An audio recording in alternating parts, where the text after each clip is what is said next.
Africa represents all kinds of growth right now. But the images, the stories, the things that get circulated still about that place is a bit different, right? There's a gap there, and what's that gap about? And why is it, right, that even though there's plenty of evidence of this modern bursting growth, we can't change that story? And it seems like such a simple question, but this gap is where I kind of want to ground us.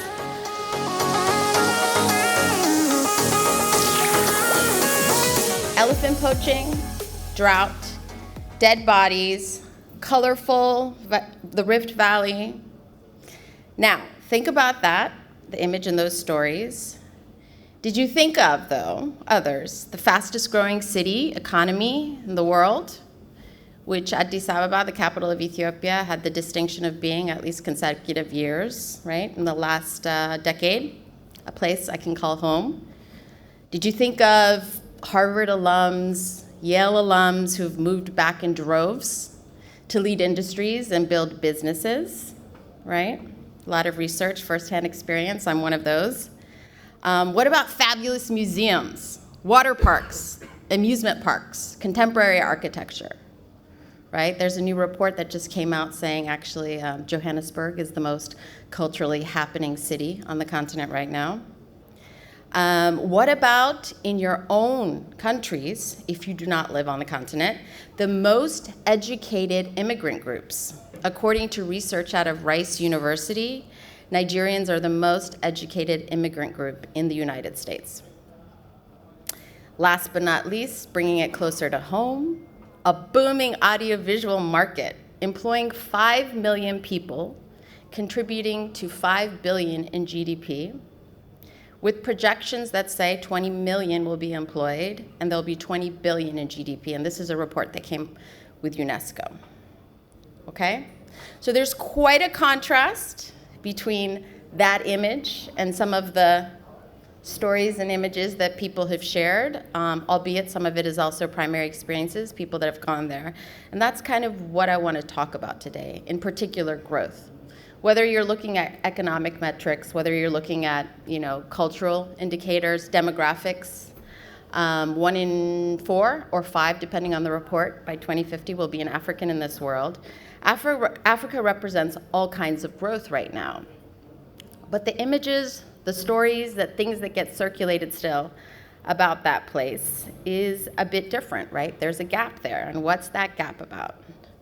And why is it, right, that even though there's plenty of evidence of this modern bursting growth, we can't change that story? And it seems like such a simple question, but this gap is where I kind of want to ground us. So I've been working around the world for 20 years in various capacities with a focus on social impact. Most recently, the last 15 years, very specifically in media, in the nonprofit sector, with governments, and in the private sector, building different companies. Now, this perception about the reality of the world, right, and what lives in our mind's eye, storytelling obviously has a lot to do with it, right? Storytelling, in its best forms, fiction or docs, is supposed to lessen that gap in its ideal. But so often, particularly on the continent and other places like it around the world, it doesn't.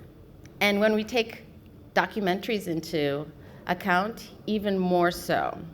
And I don't think that's all about bad intentions. I think we actually have quite a massive structural problem as well as a personal one. And I want to kind of talk about it on both levels, right? Because oftentimes what's happening with our systems and our stories is it's widening these gaps instead of lessening them. And I've been spending a lot of time trying to think about this. So think about, for example, working in the industry, using your own experiences, the many reasons why this might happen, from the films that get financed and why, to the makers, to the selection committees on juries, right? And my personal pet peeve, when the financing actually pits us against each other, right? Makes it really, really hard to tell nuanced stories from the inside, especially across the continent. It seems like almost at every juncture, you are disconnected from the reality, right? Disconnected from this idea of growth. and the potential it presents. There are preferences within the way that we practice and make stories and documentaries, and this is also true for fiction, that have nothing to do with the reality.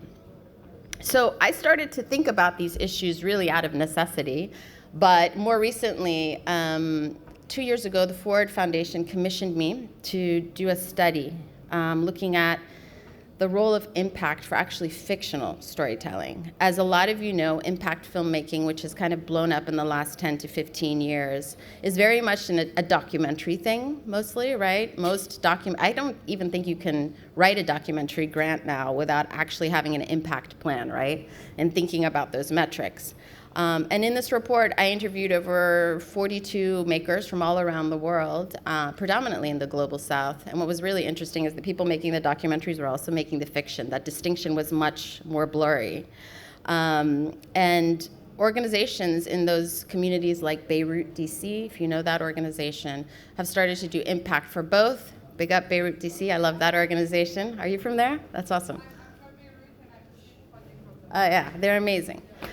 So they're doing, like, their good pitches are actually saying, no, we have to do both, especially in countries where the authoritarian structure will kill you, right? When there are serious consequences to your life, expecting storytellers to bear that risk alone is not fair, right? It seems like we shouldn't say that, but we are constantly asking that of documentary makers always, which means fiction can start to become a tool, right? That's a whole other separate talk for another day. But this report, which will be coming out later, is called The Fragile Real, Mobilizing the Power of Impact. But what was so interesting about trying to integrate kind of one lens on narrative is in the interviews, what came out was some of the very traumatic experiences actually storytellers have had. And I'm sure if we asked everyone in the room your own experiences of when productions go really, really wrong. And what do I mean by really, really wrong, right? You are trying to tell a story about maybe changing the world. And in the end, maybe that story does harm or it does harm to you, right? And so I was really struck by these traumatic kind of production experiences that people were having, and I started to think about what would it look like to actually repair that? What would our structures of financing, selection, distribution, the whole beast, if you will, right? How would it have to be organized in order for those kind of experiences not to happen? And can we change what the industry even operates as? Can we impact, as I always say, right? Like, what would that look like? We're in the business of global stories, obviously, especially when I think of the kinds of documentaries, a global business of social change and stories, especially in the documentary community, because so many of the stories often tend to be about issues. And the idea is usually that you want to disrupt the order, right? But so often what ends up happening is we end up maintaining it. And I don't think that that's something we talk about enough, like what it is about the structures that do that.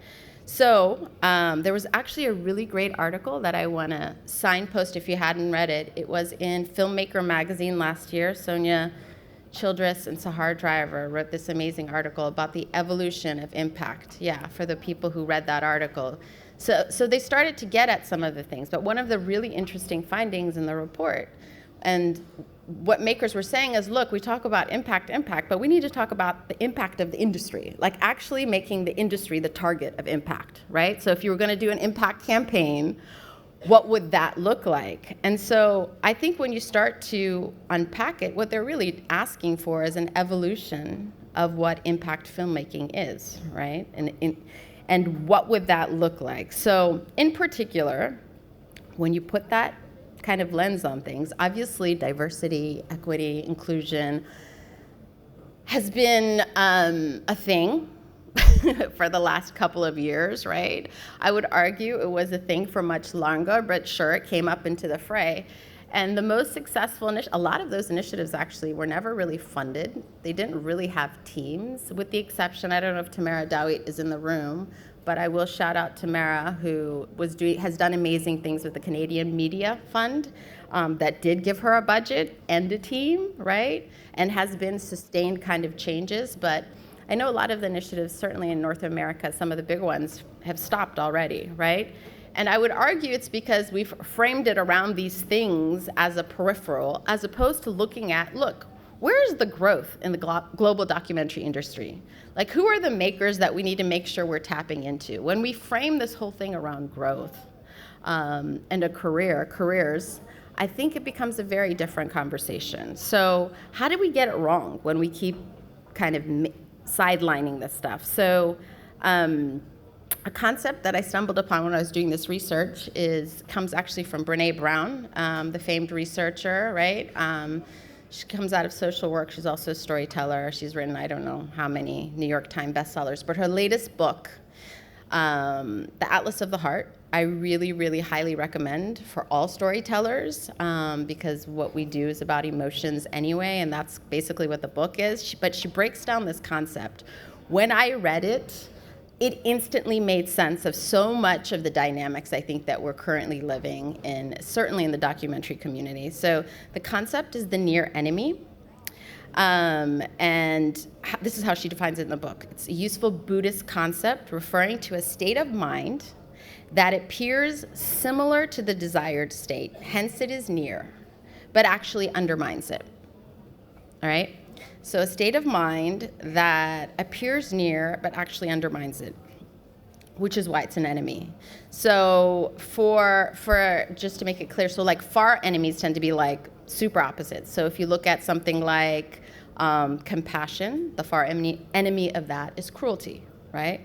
As she unpacks this idea more, she talks about pity and compassion as kind of like the best way to understand what a near enemy does. So the near enemy of compassion is pity. Compassion is an openness, right? An expression of a kindness that is rooted in a common humanity. Pity, on the other hand, kind of sets up this separation, right? A space between ourselves and others, right? Where compassion, you're kind of sharing it. When you pity someone, given this difference, there's actually nothing worse than being pitied, right? And so she goes on to explain that on the surface, right? On the surface, the near enemies of emotions or experiences might look and even feel like connection, right? But ultimately, they drive us to disconnect from ourselves. So I'm going to say that again, right? On the surface, the near enemies of emotions or experiences might look and even feel like connection, but ultimately, they drive us to be disconnected from ourselves. So without awareness, near enemies end up fueling separation, right? And what's so tricky about all of this is that, when enemies are very clear, you know what to do. And when they're not, they're much harder to see. And what ends up, and I think that that's what's happening with a lot of the DEI work actually in our community, but even more so in the way the stories get told, right?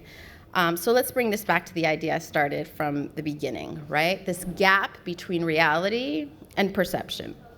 What does this near enemy stuff mean for that? Documentaries and stories that keep us kind of wedded to past perceptions, outdated perceptions, often get empathy super wrong, okay? Because they're pity-driven, oftentimes. They teach you that the whole point of storytelling is actually to get the audiences to feel pity. And if you look at the classical stuff, right, the Greek tragedy, like actual classical writing on this, I do teach screenwriting as well. That's also a separate topic. I won't get into the weeds, but they actually talk about pity as being one of the most profound ways to move an audience, right? And what the research shows over and over again is that pity actually fuels disconnection.